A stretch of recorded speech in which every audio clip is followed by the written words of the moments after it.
क्या चल रहा है? बार्सिलोना ही है नहीं है? अभी तक तो कुछ 3-4 महीने पहले तो ऐसा लग रहा था पता नहीं कोई फ्यूचर है कि नहीं। नेक्स्ट एसी मिलान बोल रहे थे। 5 में से 5 गेम जीत गई है चैंपियंस लीग में। कंटिन्यू एक के बाद एक आग, एकदम मतलब बेस्ट परफॉर्मेंस बार्सिलोना की आते जा रही है आते आ रही है। और शायद ये पहली बार है जिसमें इतनी अच्छी परफॉर्मेंस मैं देख रहा हूँ। वो भी सारे बड़े प्लेयर्स बाहर थे, सारे इंटीग्रल प्लेयर्स बाहर थे। मेसी को बाहर छोड़ दिए थे, कुटिनियो को बाहर छोड़ दिए थे, टर स्टेगन को बाहर छोड़ दिए थे और पेडरी को भी बाहर छोड़ दिए थे। वही देखते हैं पूरे गेम में हुआ क्या। गेम को करते हैं अच्छे से बाइसेक्ट और फिर देखते हैं क्या रिजल्ट आता है। हाँ तो भाई गेम स्टार्ट हुआ। फॉर्मेशन देख लेते हैं क्या यूज़ की थी बार्सिलोना। 4-2-3-1 वापस कोमेन ने शिफ्ट किया था 4-2-3-1 पे। और अपना नेटो इन गोल था।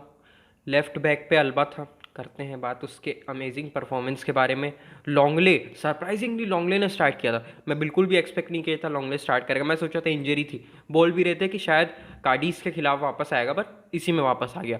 लॉन्गले के साथ था मिनगुएजा और फिर उसके बाद था वहाँ पे डेस्ट और बुस्केट्स और प्यानिच। बुस्केट्स अपना कैप्टन था। उनके आगे था ग्रीजमैन के लेफ्ट साइड में था डेम्बेले, उसकी भी बात करते हैं। और ट्रिनकाओ, उसकी भी बात करते हैं। और अप टॉप था ब्रैथवेट। ठीक है ना। तो भाई हुआ ये कि गेम स्टार्ट हुआ, बार्सिलोना की इंटेंसिटी देखने को मिल गई थी। मतलब समझ आ गया था कि बार्सिलोना पूरा गेम अच्छे से डोमिनेट करने आई है। और इसका जो मेन बेसिस था इसका, वो ये था कि वो लोग स्टार्टिंग से ही पीछे लो ब्लॉक बना के बैठ गए थे। मैं पहले ही अपने प्रीव्यू में बोल दिया था कि भाई लो ब्लॉक तो बनाएंगे ही बनाएंगे वो लोग। लो ब्लॉक बनाए उन्होंने, सारे के सारे 11 प्लेयर उनके पीछे के पीछे छोड़ दिए थे। अब इसके कारण क्या हुआ, बार्सिलोना के पास जो प्लेयर्स हैं उनको अच्छे से बॉल के साथ खेलने का मौका मिल गया। उनको मतलब अच्छे से पास बनाने का, क्रिएट करने का चांसेस, ये सब मौका मिल गया। पर असली तहलका मचा बार्सिलोना के लिए लेफ्ट हैंड साइड पे डेम्बेले और जॉर्डी अल्बा। इन दोनों का कॉम्बिनेशन इतना इतना अच्छा कॉम्बिनेशन था। इतने सालों बाद अपने को एक फुल बैक और एक विंगर का इतना अच्छा कॉम्बिनेशन देखने को मिल रहा है। मतलब एकदम डैनी एल्वेज और मेसी वाली वाइब्स आ गई थी। तो वही हो ये रहा था कि जॉर्डी अल्बा इतना हाई पुश कर रहा था। और सिर्फ जॉर्डी अल्बा नहीं, सर्जिनियो डेस्ट भी। हाँ तो यार आज थोड़ी इमेज भी डाल दूंगा मैं। क्या है, थोड़ा मैं बोला अपन भी काम कर लेते हैं, हर बार तुम ही देखने को बोल देते हैं। आज अपन थोड़ा इमेज डाल देंगे। ठीक है ना, मस्त देखो, पूरी पोजीशनिंग वगैरह भी समझा दूंगा उसी में। तो भाई यहाँ पे जैसे देख रहे हो कि जॉर्डी अल्बा कितना हाई पुश कर रहा है और सर्जिनियो डेस्ट भी वहाँ पे कितना हाई पुश कर रहा है। और वो लोग अच्छे से अपना पूरा का पूरा लो ब्लॉक बना के बैठे हुए हैं। अब यहाँ पे क्या हो रहा था, जैसे ही जॉर्डी अल्बा थोड़ा और हाई पुश कर रहा था ना, तो जो डेम्बेले है, डेम्बेले थोड़ा डीप हो जा रहा था। डेम्बेले डीप क्यों हो रहा था? बॉल रिसीव करने के लिए, सीधी सी बात है। डेम्बेले थोड़ा पीछे आता था, बॉल रिसीव करता था और जॉर्डी अल्बा के साथ कनेक्ट करता था। जॉर्डी अल्बा को एक पास देता था, जॉर्डी अल्बा इसको वापस पास देता था और फिर एक थ्रू बॉल जाती थी। वो थ्रू बॉल से जॉर्डी अल्बा चांसेस क्रिएट करता था। या इसका ऑपोजिट हो जाता था कि जॉर्डी अल्बा थ्रू बॉल्स दे रहा है डेम्बेले को। ठीक है। और पूरे फर्स्ट हाफ में मैक्सिमम चांसेस जो हैं अपने यहीं से आए हैं। राइट साइड से भी अटैक हो रहा था, सर्जिनियो डेस्ट अच्छा खेल रहा था, बट ट्रिनकाओ उतना अच्छे से उन दोनों का कनेक्शन नहीं बैठ पा रहा था। इसलिए सारा थ्रेड जो है अपन लेफ्ट साइड से दिए। तो फर्स्ट गोल देखो भाई, अब यहाँ पे तो फर्स्ट गोल भी ऐसे ही आया। यहाँ पे जॉर्डी अल्बा के पास बॉल जाती है, जॉर्डी अल्बा देता है क्रॉस, एक लो क्रॉस देता है और ग्रीजमैन बैक हील स्कोर करता है, नटमैग भी कर देता है गोलकीपर को। क्या ब्यूटीफुल गोल था। मतलब ग्रीजमैन वापस आ गया यार, अपने फॉर्म में वापस आ गया। ठीक है ना, लास्ट 3 में से 3 गेम में उसने स्कोर कर दिया है। पिछले 5 गेम में क्या उसके 4 या 5 गोल है, 2-3 असिस्ट है उसके, ऐसा कुछ तो भी उसका स्टैट्स है। बहुत मतलब इतना अच्छा लग रहा है ग्रीजमैन को देख के कि यार चलो अब रियल कंटेंडर्स लग रही है बार्सिलोना में, मजाक नहीं कर रहा हूँ। और फिर सेकंड गोल जो हुआ, सेकंड गोल अपना करीब करीब ऐसे ही हुआ। इस टाइम बस फ़र्क ये था कि इस टाइम जो क्रॉस दिया था वो डेम्बेले ने दिया था। मैं बोला ही, पूरा थ्रेट वहीं से बना है। सेकेंड टाइम भी क्रॉस किसने दिया? डेम्बेले ने दिया। डेम्बेले ने बॉल अंदर ला ली और ब्रेथवेट ने ईजी फिनिश। और ब्रेथवेट की बात करता हूँ, इतनी इंपॉर्टेंट है। उसकी पोजीशनिंग के बारे में अपन पिछले गेम में भी बात किए थे, बट मैं इस गेम में भी वापस बात कर रहा हूँ कि वो बंदा हमेशा हाई पुश करता रहता है, 2 सेंटर बैक्स को हमेशा बिजी करके रखता है, उन लोगों को पीछे ढकेल के रखता है। अब क्या होगा उससे, उन लोगों को पीछे ढकेला है, इसका मतलब क्या है कि यहाँ पे स्पेसेस क्रिएट हो गए ना अपने, जो थर्ड रीजन है, जो नंबर 10 का जो रीजन होता है, वहाँ पे बहुत सारे स्पेसेस क्रिएट हो गए। अब उन स्पेसेस में अपने प्लेयर्स हो गए, ग्रीजमैन हो गया या प्यानिच या इवन बुस्केट्स भी आज हाई पुश कर रहा था थोड़ा, तो इन सबको मौका मिल जाता है चांसेस क्रिएट करने का।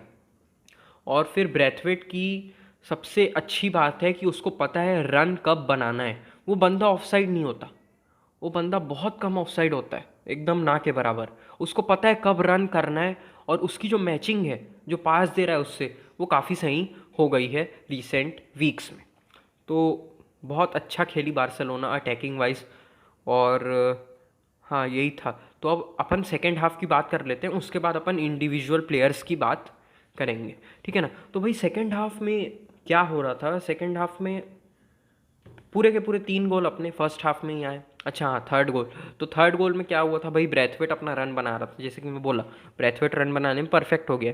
तो ब्रैथवेट ने अपना रन बनाया बढ़िया से एकदम, और उसको क्या किया, फाउल कर दिया पेनल्टी बॉक्स में। डेम्बेले लिया, डेम्बेले स्कोर किया, left corner, easy finish, easy money, ठीक है ना एकदम से। तो अब यार सेकेंड हाफ में बस इतना ही हुआ, और चांसेस क्रिएट कर रहे थे, सॉरी फर्स्ट हाफ में इतना ही हुआ, हो जाता है यार कभी कभी, ठीक है ना। हाँ, तो इतना ही हुआ गोल्स अगर देखें तो। बाकी चांसेस क्रिएट कर रहे थे, ट्रिनकाओ को 2-3 मौके मिले, ब्रैथवेट को भी इनफैक्ट 2-3 मौके मिले थे, बट ब्रैथवेट उन पर कैपिटलाइज नहीं कर पाया, और ट्रिनकाओ तो बाद में बात करते ही हैं उसके बारे में। हाँ, तो अब चलते हैं सेकेंड हाफ पे। सेकेंड हाफ पे बार्सिलोना स्लो लग रही थी, और आपको याद होगा 2-3 वीक्स पहले कोमन ने बोला था कि बार्सिलोना जो है वो अपना वो खो देती है, मतलब जो जज्बा रहता है ना कि भाई जीतना है हम लोगों को एकदम, मतलब क्या हो गया, 10 गोल से आ गया तो 20 मारेंगे हम, ठीक है ना, वो नहीं दिख रहा था। बार्सिलोना थोड़ी सी टायर्ड टाइप की लग रही थी, थोड़ी स्लगिश लग रही थी। मतलब क्या हो रहा था कि ऑब्वियसली प्लेयर्स भी थक गए थे, ब्रैथवेट इनफैक्ट बहुत ज़्यादा थका हुआ लग रहा था, ग्रीजमैन का भी उतना कुछ खास इम्पैक्ट पड़ नहीं रहा था, और फिर बुस्केट्स तो ठीक है ना। तो यही हो रहा था, मतलब थोड़ी थक गई थी बार्सिलोना, चांसेस क्रिएट तो बिल्कुल नहीं किए। सेकेंड हाफ में शायद 2 या 3 चांसेस थे, और एक बड़ा चांस भी था। क्या हो रहा था कि सेकेंड हाफ में क्या हुआ, कोमैन ने देखा कि थोड़ी स्लो पड़ गई है, तो उसने 2 यंग टैलेंट्स को बुलाया, रिकी पूज और कार्लेस एलेनिया को उसने बुलाया। और एलेनिया की बात करता हूँ, इतना अच्छे से वो गेम संभालता है, मैं पिछली बार भी बोल रहा था, बट इतना इतना अच्छे से वो गेम संभालता है, पूरा वॉच करता है एकदम आराम से गेम को, अच्छे पासेस देता है, मिस पास नहीं करता वो बॉल को बिल्कुल भी।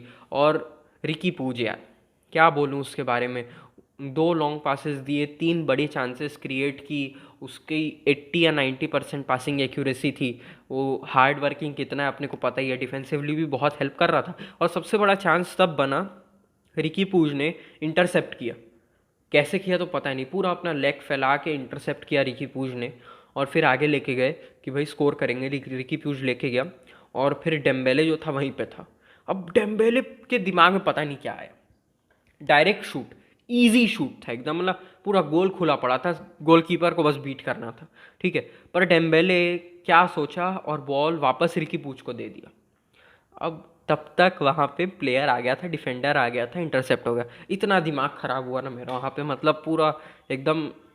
अच्छा रहता है ना भाई, जितने गोल पड़े हैं अपने को तो उतने चाहिए, तुम 200 मार दो हम 201 मांगेंगे ठीक है ना। हाँ, तो फिर हाँ, तो अब इंडिविजुअल प्लेयर्स की बात कर लेते हैं।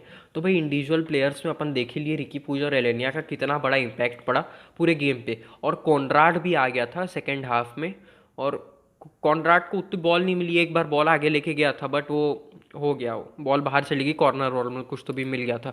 और फिर जॉर्डी अल्बा को भी सेकेंड हाफ में बिठा दिया, जूनियर फर्पो आ गया था। तो जूनियर फर्पो ठीक है, अगर दोनों को कंपेयर करो तो यहाँ तुमको पता चलता है एक वर्ल्ड क्लास फुल बैक क्या होता है और एक एवरेज फुल बैक क्या होता है। जूनियर फर्पो एक कोई बहुत बुरा फुल बैक नहीं है, वो बस एक एवरेज फुल बैक है। पर जॉर्डी अल्बा को अगर उससे कंपेयर करो, जॉर्डी अल्बा अटैक में भी उतना ही हेल्प करता है, डिफेंडिंग में भी उतना ही हेल्प करता है, बट जूनियर फर्पो को ऐसा कुछ लग नहीं रहा था। ठीक ठाक गेम था, खैर जो भी है, ठीक है। और फिर बुस्केट्स की अगर बात करें, बुस्केट्स यार ठीक खेला, मतलब ठीक ही खेला, बस एक एक अच्छी बॉल दी थी उसने, थोड़ी आगे निकल गई थी या कुछ हो गया था, जो भी हो गया था। बट बुस्केट्स यार थोड़ा स्लो हो गया अब, हालांकि उसने टैकल्स 2-3 अच्छे किए, ऐसा नहीं है, 2-3 अच्छे टैकल किए बट येलो कार्ड भी मिला उसको एक। तो मेरे हिसाब से तो Alena should start ahead of Busquets और इवन रिकी पूज, उन दोनों में से किसी एक को बुस्केट्स की जगह पे मौका मिलना चाहिए। प्यानिच, बहुत अच्छा गेम था प्यानिच का, 95 या कुछ % उसकी पासिंग एक्यूरेसी थी, और कुछ वो रिकॉर्ड भी बनाया ना कि उसकी हाईएस्ट पासिंग एक्यूरेसी थी उसके इंडिविजुअल करियर में, यूसीएल हिस्ट्री में उसके, तो काफ़ी सही था। और लॉन्गले बहुत अच्छा खेला, लॉन्गले बहुत अच्छा खेला। और फ्रेंकी डियोंग आ गया था लॉन्गले की जगह सेकेंड हाफ में। यार फ्रेंकी डियोंग जब तक मिडफील्ड में खेल रहा था ना, तब तक बहुत अच्छा खेल रहा था, और पूरे अच्छे से गेम को कंट्रोल कर रहा था, बहुत अच्छा खेल रहा था। बट जब पीछे गया फ्रेंकी डियोंग, जब सेंटर बैक बना, उसने हालांकि 2-3 इंटरसेप्शन किए, बट उतना इम्पैक्ट नहीं पड़ रहा था फ्रेंकी डियोंग का पूरे गेम में। और फिर अगला प्लेयर आ जाता है अपना ग्रीजमैन। ग्रीजमैन अच्छा था, ठीक था, ऐसे मतलब एब्सोल्यूट बेस्ट फॉर्म में नहीं था, बट अपने को ग्रीजमैन ग्रो करता हुआ दिख रहा है, वो कैसे अच्छे से टीम के साथ बाइंड हो रहा है ये दिख रहा है। हालांकि आज उतना ज़्यादा उसका कोई इम्पैक्ट नहीं था पूरे गेम में, पासेस वासेस अच्छे दिए उसने, मैं मान रहा हूँ, उसका फिनिश तो वर्ल्ड क्लास था एकदम, बट उतना ज़्यादा इम्पैक्ट नहीं था जितना मेसी का रहता है उस रीजन में। अरे कुछ हेट वेट नहीं करना, बट ठीक गेम था ग्रीजमैन के लिए। और अब बात करते हैं ट्रिनकाओ की। डिज़ास्टर था उसके लिए गेम, मैं मजाक भी नहीं कर रहा हूँ, उसके लिए डिज़ास्टर था ये गेम। मेरे को समझ नहीं आ रही उसके साथ प्रॉब्लम क्या हो रही है, मतलब हाँ, मैं पिछले 2-3 वीडियो से बोल रहा था कि यंग है, यंग है, यंग है, यंग तो खैर अभी भी है, एज बढ़ी नहीं है, अपने को मौका तो देना ही चाहिए, खैर उसको वो तो है, उसकी ट्रेनिंग पे ध्यान देना ही चाहिए।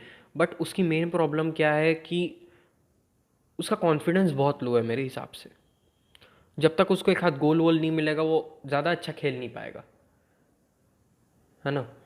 तो इन फ्रंट ऑफ गोल बहुत इजी मौका था यार, बहुत इजी मौका था, एकदम इजी गोल हो सकता था।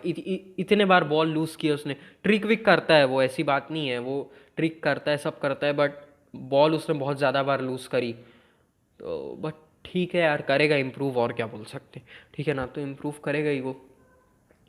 हाँ, तो यही इंडिविजुअल प्लेयर्स तो खैर यही थे।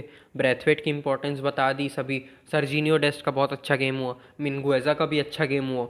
मिनगुएज़ा नीड्स टू इम्प्रूव डिफेंसिवली, अपन सबको ये बात पता है। और कोमेन ने भी मैच के बाद बोला कि पूरी टीम को एक डिफेंसिव, क्या कहते हैं, ट्रांजिशन में अच्छा खेलना पड़ेगा, ठीक है ना। तो बस यही था, बहुत अच्छा गेम था यार, मतलब मज़ा आया देखने में, बहुत अच्छा लगा। पहले के तो फर्स्ट हाफ देख के लग रहा था 9-10 गोल पड़ जाएंगे, बट ठीक है, जो भी था, विन इज़ अ विन यार। 3-0 जीते तो भी रो रहे हैं यार अपन, that is what we need, है ना। तो भाई अच्छा गेम था, चलो मज़ा आता है। अब कार्डिस के अगेंस्ट है, लेट अस होप कि यही फॉर्म कंटिन्यू रखें और ला लीगा की सीढ़ियों पे थोड़ा और ऊपर चढ़ जाएं, ठीक है ना। तो चलो यार, ठीक है, विस्कायल बार्स, चलो बाय।